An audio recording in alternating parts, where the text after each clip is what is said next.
Il est 8h17, Nico Saliagas. L'interview politique avec Audrey Caspo-Mara qui reçoit aujourd'hui la garde des Sceaux. Bonjour Nicole Belloubet. Bonjour. Hier, vous étiez aux côtés du ministre de l'Intérieur et du Premier ministre quand il a fait ses annonces après le chaos de samedi. Donc, Christophe Castaner n'aurait rien à se reprocher et le préfet de police a été limogé parce que tout est de sa faute, c'est ça ? Je ne crois pas qu'on puisse dire exactement les choses comme ça. Le gouvernement est évidemment responsable de manière globale.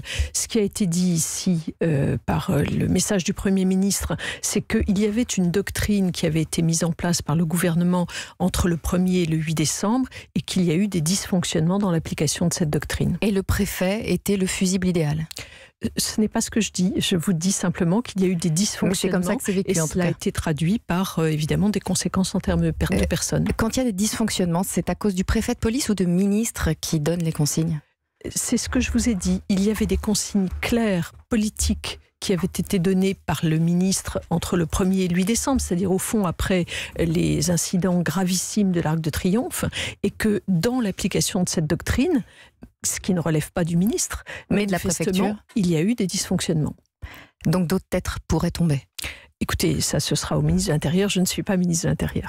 Samedi, Nicole Belloubet, il y a eu quelques 340 interpellations et dès hier, des comparutions immédiates. Oui. Combien, avec quel profil et quelle condamnation ? Alors, il y a eu une 60aine de comparutions immédiates qui ont eu lieu hier. Il y en aura également d'autres aujourd'hui. Hier, les comparutions immédiates portaient, je dirais, sur les cas les moins lourds, puisque c'était celles qui faisait suite aux interpellations du début de la journée de samedi.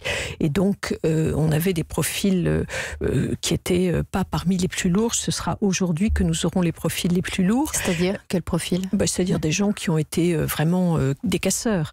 Et donc, dans les sanctions qui ont été prononcées par les juges hier, je ne les ai pas toutes là, mais il y a manifestement eu de la prison ferme. Et je crois d'ailleurs que les procureurs ont fait des réquisitions extrêmement sévères. Et donc il y en aura encore aujourd'hui ? Bien sûr. Et on pourra faire un bilan dès ce soir ou demain matin. En 4 mois, quelques 9000 personnes ont été interpellées. Oui, on a à peu près 8500 personnes qui ont été vues par la justice. Il y a eu évidemment des jugements derrière qui, pour certains, ont été sévères. Combien de condamnations et quel type de condamnation là encore ? Sur les 4 mois. Globalement, oui. Globalement, si vous voulez, on a à peu près 1800 jugements qui ont eu lieu au moment où je vous parle. Sur ces 1800 jugements, à peu près 40% de peines de prison ont été prononcées, ce qui est tout de même important. Ferme ou avec sursis ? Voilà, 60%. Qui, en revanche, ont fait l'objet d'un sursis. Et 40% de peine de prison ferme. Et 60% qui ont fait l'objet d'un sursis. Il faut savoir également que nous avons à peu près autant de jugements à venir, c'est-à-dire à peu près 1800 jugements qui restent à avoir lieu. Et puis, en plus de cela, il y a eu des peines qui ne sont pas des peines de prison, à peu près 1800 également. Donc, travaux d'intérêt général et compagnie. Voilà. C'est ça. Donc on ne peut pas dire, comme je l'entends parfois, que la justice est laxiste. Alors justement, c'est ce que nous disait encore ce matin. Juste et adaptée. C'est ce que nous disait encore ce matin David Lebars du syndicat des commissaires de police. Les policiers souvent ont l'impression que la justice n'est pas assez sévère par rapport aux gens qu'on interpelle. Voilà, il était l'invité d'Europe 1 ce matin. Écoutez, moi je crois, d'abord globalement, quand on regarde le nombre de prisonniers qu'on a en France, on ne peut pas dire que la justice soit laxiste globalement. Et sur les événements des Gilets jaunes, je crois vraiment que tant les procureurs qui requièrent des peines sévères, que les magistrats qui, dans leur indépendance, énoncent ces peines, je crois, choisissent des sanctions qui sont adaptées. Il faut bien voir que parmi les personnes qui sont interpellées, nous n'avons parfois pas les profils les plus lourds, des casseurs les plus lourds, et dans ces profils qui sont interpellés, souvent, ce sont des premières fois. Et donc, vous devez forcément adapter la peine. Je ne justifie pas le laxisme, j'explique ce qui fonde l'état de droit, c'est-à-dire l'adaptation des sanctions à une situation donnée. En février, Éric Drouet était au tribunal pour avoir organisé des manifestations sans autorisation. Alors que la loi prévoit jusqu'à 6 mois de prison et 7 500 € d'amende, le procureur a requis 1 mois avec sursis. Et 500 € d'amende, c'est du laxisme? Absolument, non, ce n'est pas du laxisme. Monsieur Drouet, dont je rappelle qu'il n'avait pas de casier judiciaire, Monsieur Drouet répond ainsi aux infractions qui lui ont été reprochées. Je rappelle qu'il y aura un second jugement. Monsieur Drouet doit à nouveau être jugé pour d'autres faits le 5 juin. Donc au total, je pense qu'il sera jugé pour les infractions qu'il a commises. En tout cas, jusqu'à présent. Ça ne fait ni chaud ni froid à Éric Drouet, puisqu'il a lancé un appel pour bloquer aujourd'hui des raffineries partout en France. Ça ne me semble pas acceptable. Ça ne me semble pas acceptable. Je crois là que lorsqu'il y a incitation à violence sur Internet, il peut y avoir des sanctions. C'est les magistrats qui décident, je le redis clairement, mais il me semble qu'on ne peut pas laisser les choses aller de cette manière. Le Premier ministre a reparlé de l'utilisation de l'article 40 de procédure pénale. C'est la possibilité de dénoncer ceux qui encouragent les violences. Exactement. Sera-t-il utilisé donc à l'encontre d'Éric Drouet, de Maxime Nicole, et que risque-t-il? Il sera utilisé à l'égard de tous ceux qui incitent à des actions violentes.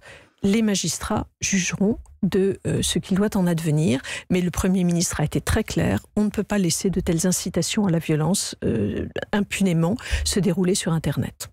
Nicole Belloubet, avez-vous les conclusions des premières enquêtes de l'IGPN, la police des polices, saisie par la justice de 174 affaires de violences policières présumées, 83 des 140 investigations concernent des tirs de LBD? Oui, non, nous n'avons pas encore les conclusions. Toujours pas de conclusions? Toujours pas les conclusions. Et les premières datent d'il y a 4 mois? Oui, mais nous n'avons toujours pas les conclusions. Mais vous comprenez aussi le reproche qui peut être fait, c'est-à-dire quand il s'agit de policiers, ça prend du temps, on n'a jamais les réponses, on n'a jamais les conclusions. Quand je vous ai dit tout à l'heure, Madame Crespo-Mara, que nous avions encore 1800 jugements qui étaient en attente, c'est tout simplement parce qu'il y a aussi des enquêtes. Mais vous m'avez donné des jugements, des comparutions immédiates, des résultats déjà sur certaines enquêtes. Là, il n'y en a pas, manifestement. Quand on a les éléments de preuve qui sont immédiats, qui sont facilement utilisables, eh bien, on peut déclencher une comparution immédiate. Dans d'autres cas, quand il y a une enquête qui est nécessaire, sur des manifestants éborgnés, sur des manifestants comme sur des policiers. Pardon ? Sur des manifestants éborgnés, ça prend plus de temps? Le constat est clair et rapide, non? Mais non, le constat n'est pas clair, n'est pas rapide. Il faut savoir dans quelles circonstances, dans quel contexte est-ce que ça s'est déroulé. Donc toujours pas de conclusion concernant les policiers. Pas à ce stade. Nicole Belloubet, le RAID est intervenu hier à la prison de Condé-sur-Sarthe pour interpeller 5 détenus soupçonnés d'être liés à l'agression de 2 gardiens.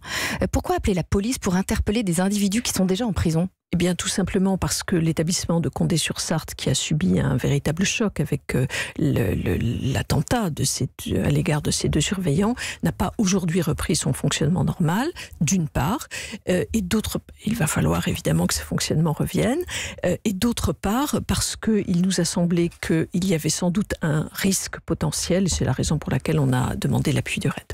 Les policiers, les gardiens de prison demandent à être plus armés, demandent notamment à avoir un pistolet électrique, notamment. Est-ce que vous allez les armer davantage? Toutes les organisations syndicales ne sont pas d'accord sur cet armement, parce que quand vous êtes en milieu clos, il faut bien voir qu'une telle arme pourrait se retourner contre les surveillants eux-mêmes. Mais je me suis engagée envers les organisations syndicales à ce que l'on ait un groupe de travail pour voir dans quelles conditions est-ce que cet armement pourrait avoir lieu. Juste un mot pour dire que d'ores et déjà, dans certaines situations, les surveillants pénitentiaires sont armés. Et donc le conflit est toujours en cours, en tout cas. Vous nous dites, puisqu'à Condé-sur-Sarthe, le mouvement... À Condé-sur-Sarthe, nous avons un établissement qui, évidemment, a subi ce choc et qui est perturbé. Ailleurs, les choses se passent plutôt correctement. Et concernant cette attaque de Condé-sur-Sarthe et ces 5 interpellations hier, il s'agit de détenus radicalisés qui ont encouragé le passage à l'acte? Alors, écoutez, il y a une enquête qui est en cours, donc il m'est très difficile de vous dire exactement ce qu'il y a dans l'enquête. J'ai bien vu ce matin qu'il y avait eu une violation du secret de l'enquête dans l'un des journaux du matin, mais moi je ne souhaite pas aller au-delà. Ce que j'ai demandé pour que l'enquête puisse se dérouler normalement, c'est que les écoutes du renseignement pénitentiaire soient livrées à l'autorité judiciaire. Parce qu'on peut lire effectivement dans le Parisien que des conversations entre détenus ont été enregistrées, qu'elles annonçaient l'attaque, mais qu'elles n'ont pas été écoutées à temps. Alors, le renseignement pénitentiaire n'écoute jamais en direct toutes les écoutes qui sont faites. Matériellement, c'est impossible. Il y a toujours un délai de traitement. Mais vous le savez, j'ai aussi demandé une inspection de la justice pour voir s'il y avait eu des dysfonctionnements dans le traitement de ces informations. Et c'est en cours? C'est en cours, ça va être très rapide. Là, je peux vous le dire, c'est dans 15 jours à peu près maintenant. Merci Nicole Belloubet. Merci à vous.